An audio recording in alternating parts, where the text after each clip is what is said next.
So I got on the eBay again, and I did a thing. So let's tell you what I got. So this is the Dell Precision Tower 3620 T1000 Terminator, and I got this thing like really cheap.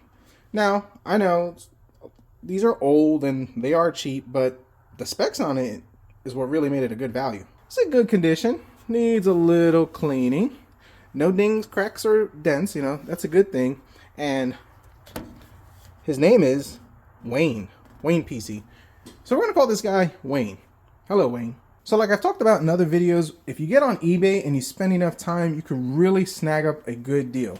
A lot of the times they're posted up, people don't realize what they have, or maybe they do realize what they have and it's just junk and it's broken, and they could get away with wording it correctly in the sense that, well, it's broken, but I can articulate that it's not broken and don't have to worry about returning it. But anyways, while browsing, I saw this and I snagged it up real quick. So let me show you what I got, how much it is, specs, we'll see how well it runs, and find out if it really is a good deal. So this is what we got. I paid $70 for this, and that included free shipping, which is awesome. One of the reasons why I kind of jumped on it, well, maybe some of the reasons why I jumped on it, but one of the main reasons why I jumped on it is because of the specs. So I paid $70 for it, and of course, you know, Uncle Sam, that guy wants his money. You got to pay him his money, or you know, he comes after you. So that's definitely no bueno. We don't want to deal with that. For $75, as you can see right off the bat, we got a FirePro W5100. Now, although not a gaming graphics card or anything like that, I have found that some of these FirePros and even Quadros, they can game, but the specs get better. The CPU, it's an i7-6700, which 6th, 7th gen, I still like them for good budget builds. They hold up very well, and yeah, they perform pretty nice. So 6700, and usually when I find these, they usually have an i3 or i5 for, so an i7, that's definitely a check in the box. And the other thing I like, the memory. Typically you get 2 4 gigs or 2 8 gigs. This is 32 gigs of DDR4, and it's, I believe it's 2133, which not the end of the world, but I mean 2133 DDR4, 32 gigs for all this for $70. Yeah, why not take a gamble? And another reason why I like jumping on these 6th, 7th gen Intels is, well, you got M.2 action over here. I like the M.2s in the sense that less wires, less mess. You don't have to deal with the SSD. It's a lot cleaner, in my opinion, for the build, especially if you're going to customize this or mod these. They're really cheap, so I'm a big fan of the M.2s, and yeah, that's the way they go. So now, first things first, we got to make sure it works. It doesn't have a drive, which is a good thing, and like I talked about in another video, if it comes with a drive, be cautious. You never know what's on it. So I think what I just want to do is just fire it up, just see if it posts. If it posts, we're off to a good start. That means that everything most likely works. It's still up in the air because a lot of the times you may get a post, but sometimes it won't install Windows, or when you install Windows and you run a load, it starts crashing. So we still got that gamble. And on this eBay listing, and you'll see this a lot, it'll say post to BIOS, no further testing was done, which that's the case with this. And I've been bitten by that because yes, it posts to BIOS, but it won't install Windows or it won't do anything else. So let's fire it up. Now let's get some power. And of course it turns on by itself. We got 4 display ports, so I am going to need an adapter. So let me go find one. I keep these around, display ports to HDMI. Because a lot of these OEMs, that's all they use is the display ports. So now it turned on, it turned off. Push the power button. Fans are spinning. Let's see what she says. All right. Alert, hard drive or optical drive not found, which I find that weird that this doesn't have like a CD drive, which typically every one of these that I've gotten, well, at least of this type of vintage, they usually have that. This one don't, but no big loss. And like I said, we have no drive on it. So let's go to the setup utility. And let's confirm that we have an i7-6700 and 32 gigs of DDR4. Because, you know, just because it says it doesn't mean it has it. All right, so yeah, 2133, 1616. So we do have 34 gigs of memory. Check. Let's see. Let's scroll down. i7 6700. Perfect. So we posted the BIOS, we have what we bought, so we're off to a good start. And this is something that I always recommend. When you buy from eBay, fire it up first. Make sure it works. Don't try tinkering with it, because if you have to do a return, like I've said in the past, the seller can argue, hey, you were tinkering with it, you did something with it. So now let's get a drive. Let's put some fresh thermal paste in there, check the memory, kind of see what brand it is, and get Windows installed in game. So what's the plan of attack? So first things first, we're going to take out this graphics card. I'm going to do a separate video on that. We're going to repaste it, put it on the test bench, and just see how well it rocks out. So let's get this thing going. And stay tuned for that video dedicated to the FirePro W5100. Let's see if we can grab that out. There we go. For our memory, let's take these out. See if we got matching. See, can you see that? It's Kingston PC4 2400T. Now I'm not sure if this one uses ECC, non-ECC. I have to look at the specs.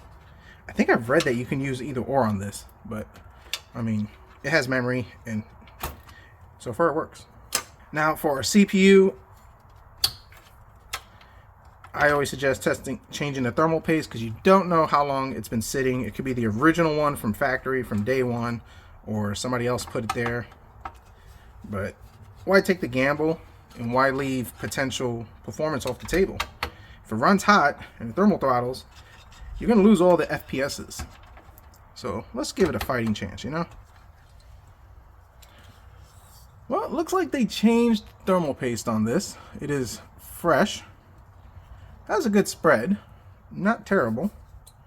But let's clean it up and put some good stuff on it. Got this alcohol wipes. Well, a pack of them. It was sent by a viewer, and I greatly appreciate it because it's a little easier. Yeah, you can use the shop towels and wipe it off, but especially if it's stuck on there, shop towels, alcohol wipes works a lot better than the shop towels, because, well, alcohol breaks up the thermal paste. And man, they were generous with this thermal paste. Now, just because of my OCD, I am going to take a Q-tip and just go right through it. Just like so. And make more of a mess than I probably needed. Yeah, this stuff is messy, but we'll clean it up. Same thing with our heatsink. So now what I'm going to do is I'm going to delete on these SATA cables. I'm going to run an M.2, and that's going to be fine for what I use it. Number one, I'm not a fan of these cables, the blue and orange. And this has its own little SATA doohickey on it. Little home connector. Don't throw this out. Keep it. I'm just gonna put it away for now. Like I said, I'm not putting a SSD or DVD drive in. You know, I don't want the mess. Now, thermal paste, we're gonna be using the Arctic. It's the MX5. I do have the MX6 somewhere around here, but this came with my Arctic cooler, and might as well use it. So I'm gonna do that off camera, so the comments aren't bombarded with application. I mean, everybody has their way of doing it. That's fine. But yeah, I promise you, there will be thermal paste on there. Now I'm going to unplug this right over here just so you guys can see the M.2 action. And it gives me better access to the screws, so maybe it's more for me. Going with this Western Digital SN570. It's a 500 gig, and it didn't come with a screw, but luckily, you know, I hoard things. Folks, if you're going to get into this type of hobby or work, hoarding is a good thing. Because it's always that one little screw, that one little cable or piece that you've kept that you probably should have thrown away, or any normal person would have thrown away, but you have it in your arsenal. So hold on to things. You never know. Alright, let's plug back in. Looking clean, looking good. So off camera, I've already changed the thermal paste. Cleaned this joker up really good, so we're going to slide her back in.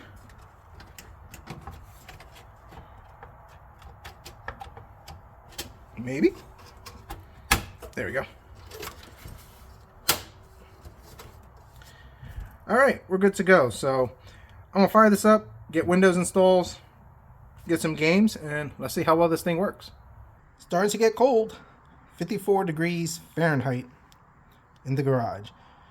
Yeah, starting to feel it. Not to mention, got a bit of a draft going on in here, so whew, gotta wrap this one up. So she booted up, installed fine, and we went with Windows 11, primarily for a very important reason, and well, the storage drive already had it installed on it, so that works for me. And other good news is that the CD key that was assigned to this one is still attached to it, and I was able to use the whole activation, so I got a legit activated version of Windows 11, and I didn't have to use one of my other CD keys, so that's a bonus. That's like $20. I think SCD key or those other ones, they charge about $20, so that's pretty cool. So now that all the drivers and everything are installed, my first game, and I'm only going to do 2 games on this one, just like I said, this is more stress test, and then we'll talk about what we're going to do with it later. But Shadow of the Tomb Raider, 1080p low settings, running the W4100, the i7-6700, 32 gigs of DDR4, and of course our M.2. We're about 30 frames per second, and of course we're going to get some dips.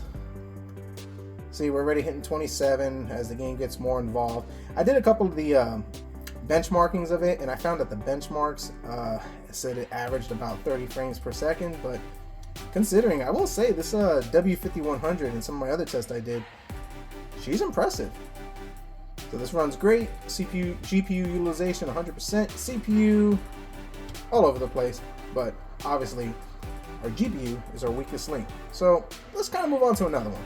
So this one is called, I believe it's like Cana Bridge Spirits. I'll correct the name on the screen. It was on the Steam sale. It was cheap, so that definitely checks the boxes. But kind of give you an idea of, like, for a $100 PC is pretty much what this is with the M.2. I mean, you could play older games like this. So we're running this one at 1080p medium settings. We're averaging roughly, I would say, with the drops, 30 frames per second. And yeah, that's pretty cool. For $100, we could play something like Shadow of the Tomb Raider. We can play a game like this. And kind of spoiler for the other video, you can play The Last of Us on this. So, pretty cool deal. I'm going to play this for a little bit more, and then I'll wrap this up. So for $75, did I get a good deal? Absolutely. The specs, the condition it's in, is what definitely makes this worth it. Not to mention bonus, Windows CD key, which that's pretty good too. Now, something that's key to mention if you're gonna buy one like this, or in this case, that's beneficial for me as far as my future endeavors with it, is this power supply. Now, if you're looking at it, you're saying, oh, it's proprietary Dell, it's only 290 watts, but it's a standard size power supply. There's nothing special or crazy about it, despite the wiring. Now, if you look, we got proprietary connector here, but you can get the adapter for about $10 to $20 on either the whole Jungle website or eBay. We could put a regular power supply in here, and that gives us more options. And the biggest upgrade we're going to get by that is our graphics card. Now, this FirePro 5100 works great, but we can do better. And by getting a better power supply in here, we could probably pop in something like, I might go with a 1660 Super, just see what I have lying around or what I can get real cheap. Maybe something like a 2060. Not sure yet. And I'll talk about that in just a sec. But also, with this right over here, we can upgrade the cooler. Put a better cooler in here and upgrade to an i7-7700, and that would really kind of max this thing out and make it a lot better. My buddy Wayne, you're family now. So, welcome to the family. So my plans moving forward, and there'll be a part 2 for this later on. Not sure when I'll be able to get to it, but hopefully soon, is we're going to upgrade it and do a little custom paint job. The little human that I get a tax break at the end of the year, you know, she's getting into computers, and I don't like her messing with my computers because the last time she did that, she clicked something, and let's just say I lost a lot of files and a couple of videos. We're gonna get her own little computer over here, give her a custom paint job. I know she's big into paint. Sorry, Wayne, you're gonna have to wear some pink on it, but get a better graphics card, put some RGB. I am gonna probably cut a window or something to that effect. Not exactly sure yet, but I'm gonna build this out for her, and I think she'll really enjoy it, and I'll definitely take you guys along for the ride for that. Comment down below, let me know your thoughts, concerns, criticisms. Would you keep going forward to it, dump money into it? Was it a good deal? And what do you guys think of the 6th gen years later? If you like this video, definitely hit the like button, subscribe if you're not, and as always, see what we come up with next.